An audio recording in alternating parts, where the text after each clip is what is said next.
suis réalisatrice et scénariste. Et en fait, je pense que depuis le lycée, j'avais vraiment un attrait pour le cinéma. Et en fait, je savais que j'avais envie de faire ça. Et donc après, ça a juste été un peu de prendre le temps de s'y mettre vraiment. J'ai commencé par faire une prépa littéraire pour faire un peu bien. Puis ensuite, je suis allée du coup à la Sorbonne en passant tous les concours des grandes écoles. Et pour moi, ça n'était pas mon chemin.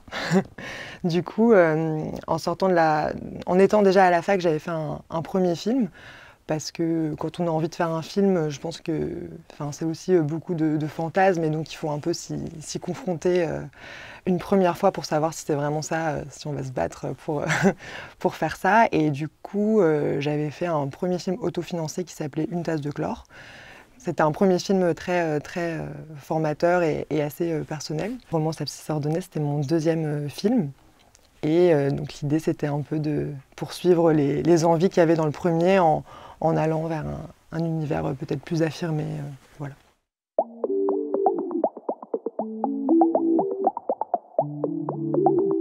C'est vraiment beaucoup venu aussi par les autres et par les personnes que j'ai eu un peu la chance de fréquenter en étant justement à la Sorbonne, en arrivant et en me disant « Ok, bon, tout le monde a déjà fait un film, il faut s'y mettre ».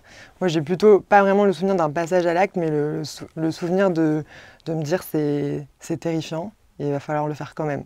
En fait, j'ai l'impression que ce qui était le plus terrifiant là-dedans, c'était de formuler aux autres son envie de cinéma. Parce que c'est vrai que c'est quand même une étape qui revient à... quand on a envie de faire un film, c'est un art qui a la particularité de devoir être financé. Dans la plupart des cas, c'est toujours possible de prendre sa caméra et de faire un film. Mais c'est vrai que quand on a des envies de décor, de costumes, c'est un des arts qui demande à être financé et du coup qui oblige en tout cas à dire voilà, c'est ça que je vais faire et je vais le faire pour ça. Et moi je trouve que c'était ça qui me faisait presque le plus peur, de dire je vais faire, j'ai envie de faire ça.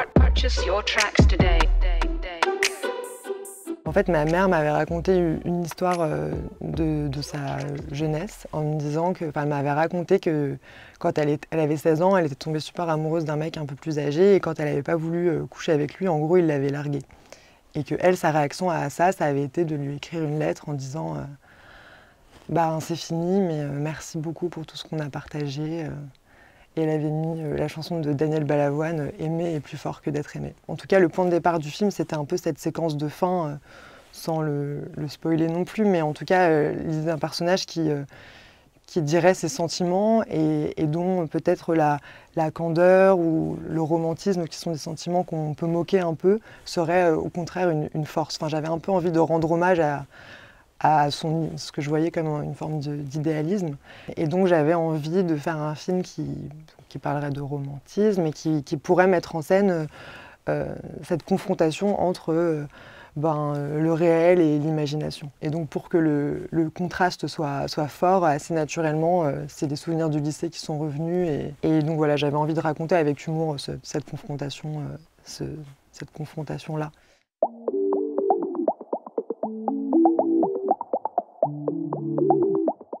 Moi j'aime bien, en tout cas quand je présente le film, dire que c'est une teen comédie, parce qu'il y a ces références au teen movie, et donc si je devais choisir un genre, je préfère présenter le film comme une comédie. Je pense que c'est un film qui se situe dans l'arène du lycée et qui a pour personnage principal des lycéens, et en général il y a quand même une histoire d'amour. Les teen movies des années 90-2000 avec lesquels moi j'ai grandi, c'est vraiment 100% d'histoire d'amour.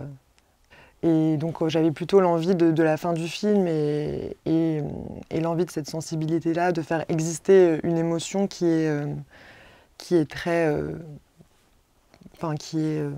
intime, et également d'aller investir un moment de la sexualité qui en général dans les teen movies, et en tout cas dans les teen movies mainstream américains, est mis de côté. Souvent le film se finit par un baiser et en fait ensuite on voit pas, on n'a pas accès au moment de la sexualité, et du coup j'ai l'impression que c'était, sans que je me le sois formulé comme ça en faisant le film, c'est peut-être l'impression que en fait on nous raconte, dans les teen movies américains, on nous montrait pas qu'est-ce qui était en fait douloureux et qu'est-ce qui vraiment créait du frottement et de la douleur à cet âge-là, et qui était pour moi à prendre au sérieux. Et je pense que c'est pour ça aussi qu'en tant qu'ado, on aime bien ces films-là, parce qu'ils nous réconfortent, parce qu'en fait c'est hyper dur au lycée, et on a besoin de voir des jeunes qui gèrent cette étape-là de la vie. Et du coup, j'avais l'envie, moi, de ce mélange, cette rencontre entre l'univers, et que moi, j'ai voulu très référencer dans le film. Enfin, il y a une scène à la cantine, une scène... il y a vraiment tous les poncifs du teen movie, la scène de fête, les couloirs. Et en même temps, ensuite, d'aller vers l'émotion et d'en faire autre chose qu'une blague ou quelque chose qu'on met de côté.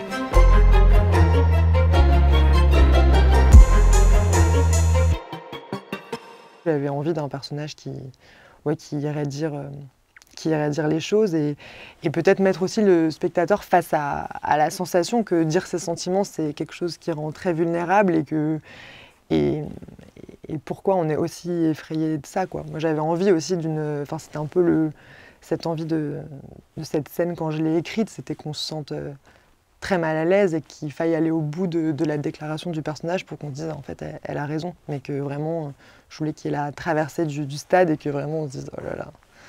Diego, je voudrais te parler en fait.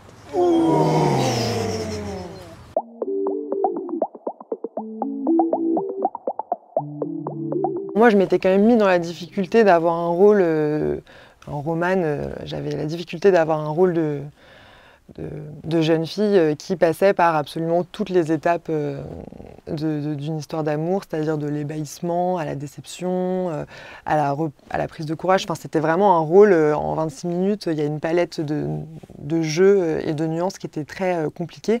Donc en fait, il fallait que je trouve une comédienne très jeune.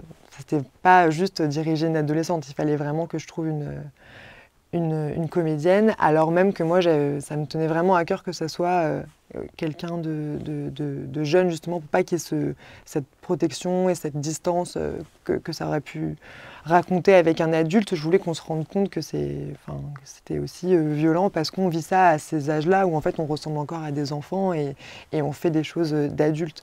Donc c'était un bon défi et du coup j'ai eu le soutien d'une directrice de casting qui s'appelle Fanny de Doncel et qui m'a dit il faut que tu rencontres Capucine Valmarie du coup qui joue au Roman et qui m'a dit franchement il te faut une fusée pour ce film et elle est comme ça et enfin voilà, c'est vraiment un travail de casting que de travailler avec elle et se dire qu'en fait en jeu et dans ce qu'elle dégageait c'était vraiment, elle était capable d'amener les émotions du personnage. Entre le teen movie et les émotions, c'est que ça aurait resté vraiment théorique s'il y avait un personnage au milieu dont on ne sentait pas au premier degré les émotions. Et voilà, j'ai eu la chance de tomber sur Capucine, qui est vraiment une comédienne exceptionnelle et qui avait l'avantage d'avoir 17 ans, donc qui pour moi était vraiment, enfin c'était vraiment parfait pour le rôle. Et donc voilà. En ce qui la concerne, et ce qui concerne aussi Lucien Arnaud qui joue Diego, j'avais pas vraiment l'impression de diriger des adolescents, mais justement des comédiens, quoi. Ils étaient vraiment hyper matures tous les deux.